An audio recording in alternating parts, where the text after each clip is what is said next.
Hello guys, स्वागत है आपका सिटीजन सी चैनल पर। और आज आप देखने वाले हो 2003 में रिलीज हुई underrated road thriller movie black Cadillac का ब्रेकडाउन, जिसके राइटर डायरेक्टर हैं John Murlowski. Based on a true story कह के इसे मार्केट किया गया, उसका रीजन आगे बताऊंगा। वैसे रोड थ्रिलर्स आमतौर पे दिन में बेस्ड होती हैं, पर ये रात में बेस्ड है। इसमें सुनसान जंगल वाला रोड है, बर्फ है, रात है, काली कार है और 2003 है। अब देख लो तुम्हें देखनी है या नहीं। तो चलिए अब ज्यादा देर ना करते हुए जल्दी से ब्रेकडाउन स्टार्ट करते हैं।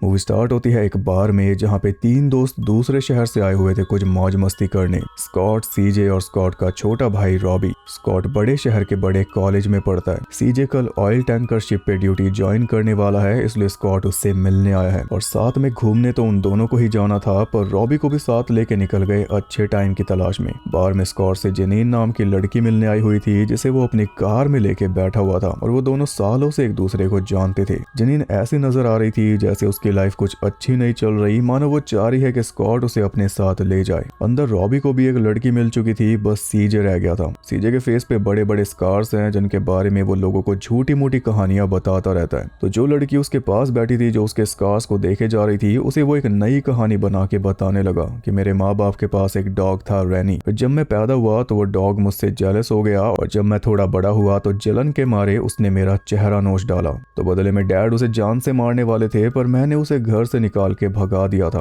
ये सुनकर वो लड़की बहुत ज्यादा इम्प्रेस हो गई, लेकिन सीजे ने अभी कहानी पूरी नहीं की थी। कुत्ते को भगाने के बाद जब सीजे ने विंडो में देखा, तब उसे पता चला कि कुत्ते ने तो तगड़ा ही नुकसान कर दिया। उसकी वजह से अब मुझे सारी उम्र सफर करना पड़ेगा और वो मजे में जिएगा, ये सोचकर मैंने उसकी आंख में गोली मार दी थी। ये है पूरी कहानी, जो बाय द वे सच नहीं है। पर उसे सुनकर वो लड़की रोते हुए वहां से भाग गई, और जिन हट्टे कट्टे लड़कों के साथ वो आई हुई थी, उन्होंने सीजे को घेर लिया कि तूने उस लड़की को छेड़ा क्यों। लपेटे में रॉबी भी आ गया और उसका काम बनते बनते रह गया। अच्छी खासी फाइट चालू हो चुकी थी, जिसमें ना चाहते हुए भी स्कॉट को शामिल होना ही पड़ा। और स्कॉट जब मारता है तो मुंह का हुलिया बिगाड़ देता है। एक दो को उसने मारा तो बाकी अपने आप साइड हो गए। फिर सीजे और रॉबी को लेकर वो बाहर निकला तो देखता है कि तब तक जनीन कार में से निकल के जा चुकी थी। वो लड़के फिर से उनके पीछे आ रहे थे, इसलिए वो तीनों भी कार में बैठकर वहां से चलते बने। रॉबी और स्कॉट की अच्छी भली बनती हुई बात बिगड़ गई, और इसका पूरा क्रेडिट वो दे रहे थे सीजे को। ऐसे काम वो करता रहता है। स्कॉट ने जिस तरह से सिचुएशन को संभाला, वो देखकर रॉबी इंप्रेस हो चुका था। वो अपने भाई को अपना हीरो मानता है, क्योंकि स्कॉट कभी हारता नहीं किसी भी चीज में, हर एक मुश्किल से सबको बाहर निकाल देता है। रॉबी उसी के जैसा बनना चाहता है, हर काम में नंबर 1। खैर वो तीनों बाहर से थोड़ा आगे ही आए थे कि तभी एक 1957 ब्लैक कैडिलैक लिमोजिन उनका पीछा करने लगी। स्कॉट ने उसी पे नजर जमाई हुई थी। एकदम से फुल स्पीड में उनके पास आ गई, फिर एकदम से स्लो हो गई। वो कुछ समझ नहीं पा रहे थे, तभी वो कार उन्हें ओवरटेक करके आगे निकल गई, और आगे निकलते ही उसने ब्रेक्स मार लिए। स्कॉट को भी ब्रेक मारने पड़े, पर तभी वो कार फुल स्पीड में धुआं उड़ाते हुए वहां से निकल गई। उन्होंने सोचा जवान लड़के होंगे जो ऐसे नशे में टशन ले रहे होंगे, पर अब तो आगे जा चुके।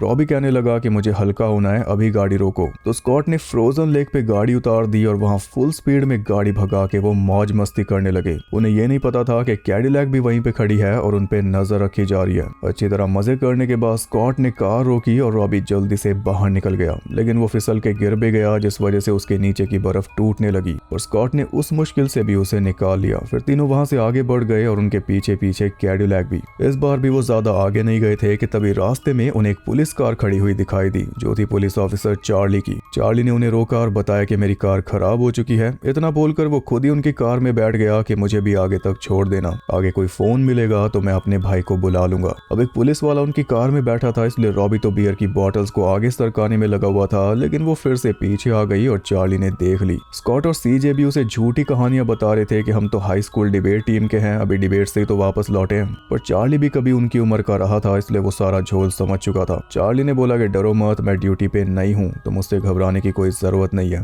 चार्ली को पता था कि वो सब बाहर में गए थे, और वो खुद ही पूछ रहा था कि तुम्हारा कुछ काम बना के नहीं वहाँ पे। रॉबी बोला बना तो था, पर सीजे ने बिगाड़ दिया। रॉबी और सीजे तो उससे बातें कर रहे थे, लेकिन स्कॉट एकदम चुप था। वो उल्टा चार्ली को भांप रहा था। स्कॉट की जैकेट से लेडीज परफ्यूम की स्मेल आ रही थी और उसकी जैकेट पे लिपस्टिक का निशान भी लगा हुआ था, जिसे चार्ली ने पॉइंट आउट किया तो स्कॉट बोला कि ये तो केचप है। फिर आगे एक मोड़ आया तो चार्ली ने उसी मोड़ पे कार मुड़वा ली और वहीं उनके पीछे लग गई वो कैडिलैक। फिर से पंगेबाजी चालू हो गई और फिर से वो ओवरटेक करके आगे निकल गई। इस बीच सीजे अपने स्कार्स को फ्लेक्स कर रहा था तो लगे हाथ चार्ली ने अपने पेट पे लगा स्कार दिखा दिया, जिसे देख के सीजे चुपचाप बैठ गया। वो स्कार आया शिकार करते हुए जब एक हिरन ने सींग घुसा के चार्ली को खोल दिया था। चार्ली ने सीजे से उसके स्कार की कहानी पूछी तो सीजे ने खड़े पैर एक नई कहानी बना के सुना दी कि मेरा एक अंकल था जो मुझे रात में फिशिंग करने लेके गया था और उसने अंधेरे में मेरे ही चेहरे में हुक फंसा दिया, फिर ऐसा खींचा कि चेहरे की ये हालत हो गई। खैर थोड़ी आगे उन्हें फिर से वो कैडिलैक मिल गई और इस बार उसने आधा रोड ब्लॉक कर रखा था। रॉबी ने चार्ली को बोला कि तुम पुलिस वाले हो, कुछ करो, पर चार्ली बोला कि मैं ऑफ ड्यूटी हूँ और मैं बहुत थका हुआ हूँ, मुझे अभी जोकर्स के मुंह नहीं लगना, तुम गाड़ी आगे निकाल लो। तो स्कॉट ने भी वैसा ही किया और उन्हें लग रहा था कि कैडिलैक खराब हो चुकी है, लेकिन उनके आगे जाते ड्राइवर फिर से कैडिलैक स्टार्ट करके उनके पीछे लग गया। इस बार तो गाड़ी उसने बराबर में लगा ली थी, मानो वो रेस करना चाह रहा था।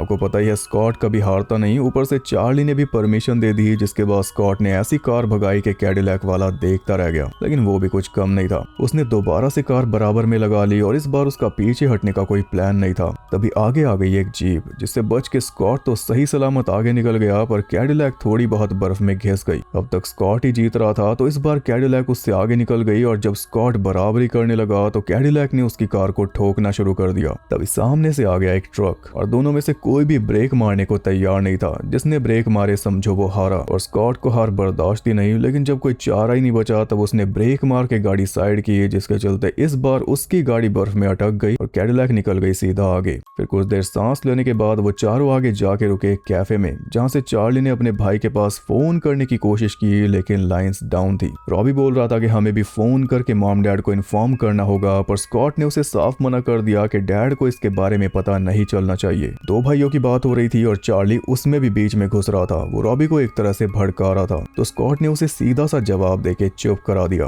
बस तभी लाइट चली गई और लाइट के जाते वेट्रेस ने उन्हें बाहर निकाल दिया। तब वो देखते हैं कि उनकी कार पे कोई कुछ लिख गया था, your sin will find you, तुम्हारा पाप तुम्हें ढूंढ ही लेगा। और पता नहीं वो किस चीज से लिखा था कि मिटाई से मिट भी नहीं रहा था, पर वो तो बात की बात थी। पहले उन्हें ये फाइंड आउट करना था कि वो मैसेज है किसके लिए, पाप किया किसने है। इससे पता चल जाएगा कि वो कैडिलैक किसके पीछे पड़ी है, क्योंकि लिखा तो उसी के ड्राइवर ने है, इतना तो साफ है। सब अपने अपने पाप बताने लगे जो उन्होंने आज रात किए। सीजे ने एक लड़की को झूठी कहानी सुना के दुखी कर दिया। रॉबी किसी अनजान लड़के के साथ लगा पड़ा था, पर ये तो वजह नहीं लगती, कुछ तो बड़ा हुआ है। खैर चार्ली ने एक बार फिर कार एक मोड़ पे मुड़वा ली और इस बार तो जंगल के बीच एकदम संकरे रोड पे, जिसपे एक बार फिर उन्हें वो कैडिलैक मिल गई, इस बार पूरा रोड ब्लॉक किए हुए। एक रोड ब्लॉक करके उसने दूसरा रोड छोड़ा हुआ था ताकि स्कॉट उसी तरफ जाए। सीजे भी यही बोल रहा था कि हमें उसी साइड चले जाना चाहिए, पर स्कॉट ने पहले चार्ली से पूछा तो चार्ली बोला कि उसी साइड चलो और जल्दी से घर पहुंचो, पर स्कॉट बोला कि मैं उस साइड क्यों जाऊंगा जिस साइड कैडिलैक मुझे भेजना चाहती है। स्कॉट ने गाड़ी को घुमा के कैडिलैक को पार किया, लेकिन रोड वही लिया जिसे कैडिलैक ने ब्लॉक किया हुआ था। सब के सब खुश हो रहे थे कि स्कॉट ने कैडिलैक वाले को मात दे दी, पर असल में कैडिलैक वाला यही चाहता था। उसने दूसरी तरफ से आकर उनकी कार को ठोक दिया। गाड़ी पूरी टर्न हो चुकी थी और कैडिलैक फिर से आ रही थी, इस बार सामने से टक्कर मारने। तो स्कॉट ने गाड़ी रिवर्स गियर में ही भगा ली और तब तक भगा के रखी जब तक थोड़ा गैप नहीं हो गया उन दोनों के बीच। फिर मौका मिलते हैंड ब्रेक मार के गाड़ी सीधी की और एक बार फिर से रेस चालू हो गई।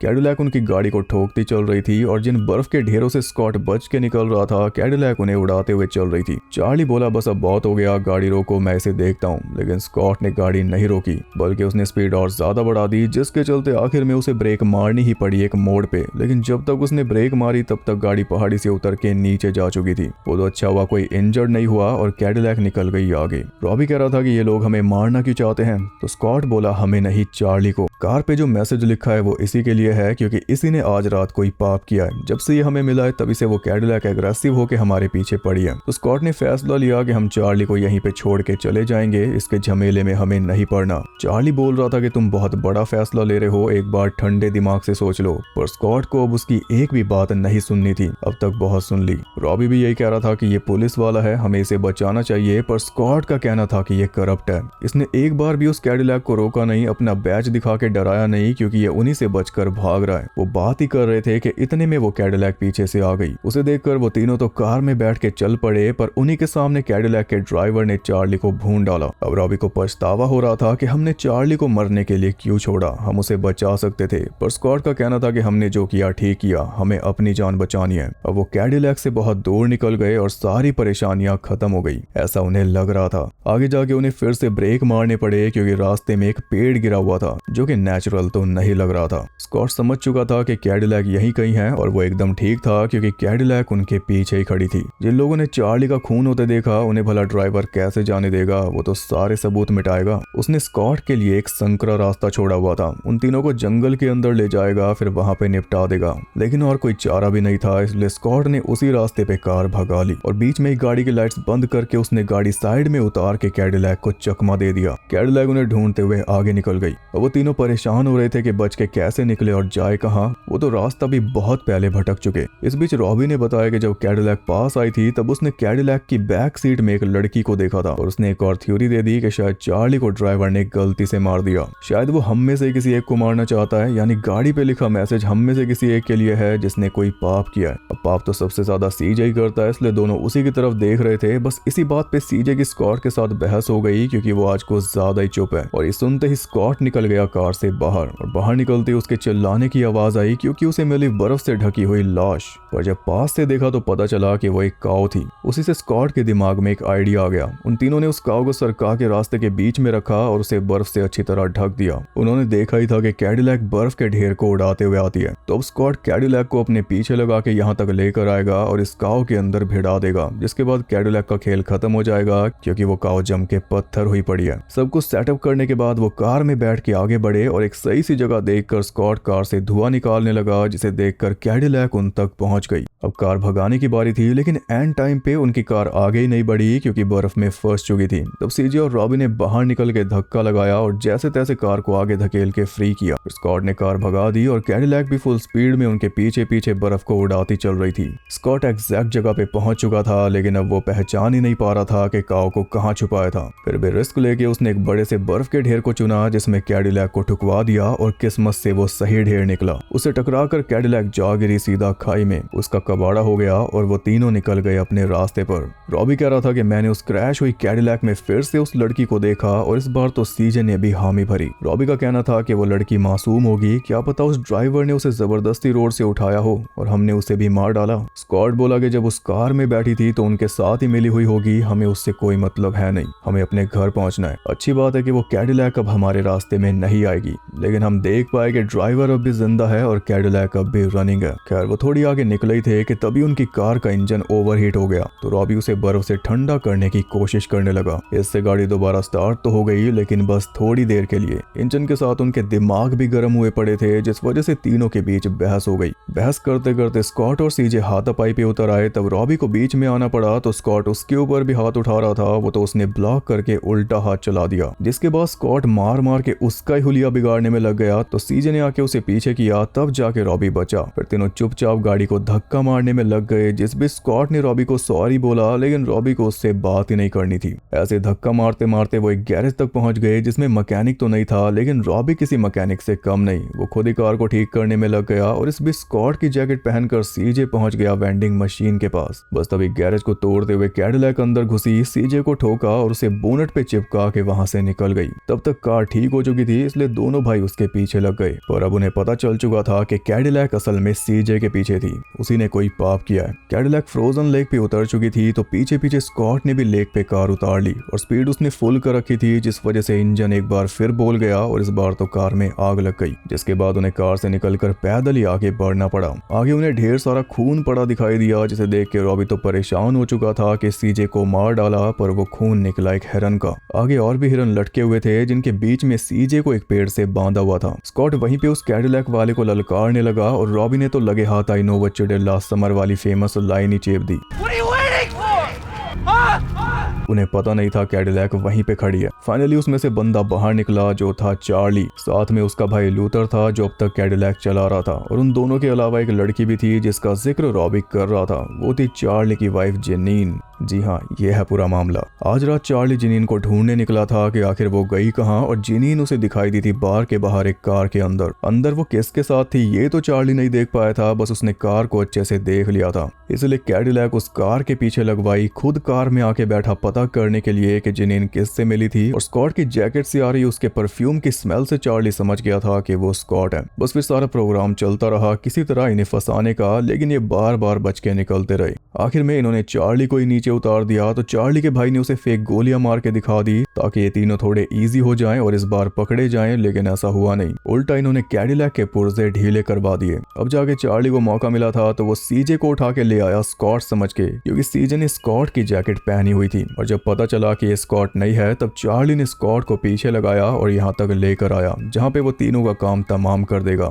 सबसे पहले वो एक चाकू से स्कॉट को निशाना बना रहा था, लेकिन जनीन बीच में आ गई जिस वजह से स्कॉट को मौका मिल गया। स्कॉट ने चार्ली को पकड़ लिया, रॉबी ने लूथर को, और इतने में जनीन ने सीजे को भी फ्री कर दिया। तो मौका देखकर तीनों वहां से भाग निकले। जनीन चार्ली को चाकू मारने आई थी तो चार्ली ने उसे ही मार के लेटा दिया। फिर लूथर को कार में बैठाया और इस बार कार उसने खुद चलाई। वो उन तीनों को ही कुचल देता, इसलिए स्कॉट सीजे और रॉबी से अलग हो गया क्योंकि उसे पता था कि चार्ली उसी के पीछे आएगा। चार्ली ने उसे भी बोनट पे चिपका कर एक पेड़ में ठोक दिया जिस वजह से उसका पैर बुरी तरह इंजर्ड हो गया। अब वो उसे कुचल नहीं वाला था कि तभी सीजे और रॉबी आकर उसे उठाकर ले गए। फिर से तीनों फंस चुके थे तो स्कॉट ने एक बार फिर उन दोनों को साइड में धकेल दिया और खुद वो चार्ली के सामने खड़ा हो गया। चार्ली फुल स्पीड में कार भगा के लाया, पर एंड टाइम पे जनीन स्कॉट के आगे आके खड़ी हो गई जिस वजह से चार्ली को कार मोड़नी पड़ी और इस चक्कर में वो क्लिफ से गिरकर सीधा फ्रोजन लेक पे जा गिरा जिसकी बर्फ टूट गई और कैडिलैक उसके अंदर समा गई। फिर जब सुबह हुई तब उन्होंने देखा कि स्कॉट की टांग की हड्डी टूट चुकी थी। रॉबी ने जल्दी से उस पे जैकेट बांध दी और तब जाके स्कॉट ने उसे एक सच्ची बात बताई। जब स्कॉट और सीजे 8वीं क्लास में थे तब एक दिन ये दोनों रेसलिंग कर रहे थे जिसमें सीजे जीत रहा था, जो स्कॉट से बर्दाश्त नहीं हुआ क्योंकि स्कॉट को हार बर्दाश्त नहीं। इसलिए फिर जो भी हाथ में आया स्कॉट वही सीजे को मारने लगा और इसके हाथ में इसकी मॉम का एक गार्डनिंग टूल लग गया था, वही इसने सीजे के मुंह पे दे मारा था जिस वजह से सीजे के चेहरे पे ये स्कार्स पड़े थे। इतने गहरे कष्ट थे कि सीजे को हॉस्पिटल में भर्ती होना पड़ा था, पर दोस्ती के खातिर सीजे ने सबको यही बताया कि मैं साइकिल से गिर गया। और आज तक भी ये लोगों को नई नई कहानियां बना के सुनाता रहता है, पर कभी सच नहीं बताता कि स्कॉट की बदनामी होगी, जो मिस्टर परफेक्ट है, जो कभी हारता नहीं, कभी कुछ गलत नहीं करता। आज में रॉबी ने देख लिया कि वो कितना कुछ गलत करता है। वो बड़े शहर के बड़े कॉलेज में पढ़ रहा है, पर सीजे की पूरी लाइफ खराब हो चुकी है। अब एक ऑयल टैंकर पे जाके इसे काम करना होगा और वही अब इसकी जिंदगी होगी, क्योंकि किसी ढंग की जगह जॉब मिलती नहीं स्कार्स की वजह से। कोई ठीक से बात भी नहीं करता, सब पहले ही जज कर लेते हैं, कोई भी इसे एक अच्छा आदमी नहीं मानता, पर फिर भी ये किसी को सच नहीं बताता। अपनी तरफ से आज भी दोस्ती निभा रहा है, भले स्कॉट इसे कहीं पीछे छोड़ गया। आखिरी बार बस फॉर्मेलिटी के लिए आया था, उसमें भी जनीन से मीटिंग फिक्स कर रखी थी। तो यहाँ पे रॉबी को पता चला कि उसका भाई उतना भी परफेक्ट नहीं है। तीनों घर की तरफ चल दिए और स्कॉट ने साथ में जनीन को भी ले लिया। इसी के साथ ये मूवी हो गई खत्म।